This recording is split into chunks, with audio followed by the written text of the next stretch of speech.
镜头扫落来高雄，罢免高雄市长韩国瑜第2阶段的联署，为正月初5开始来展开。罢韩的团体今仔日来宣布，5天的时间已经冲破10万人了。因讲因真感谢市民的支持。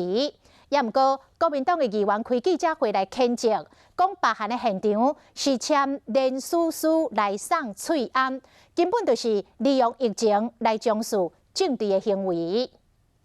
一口气收集了117818的联署书的数量，那这其实远远超过我们的估计。罢免高雄市长韩国瑜已经进入另外一个阶段，无偌过时间尔，就收到超过10万份的联署书。线上鞠躬的感谢。目标30万已经达成1/3，将月初5正式启动到即马，敢若5天的时间尔，加算算一天平均会使收到2万份，这个效果真惊人。感谢第一个10万。 我们会需要第2个10万，同时我们会坚持第3个10万，我们必定不会辜负所有高雄市民的托付。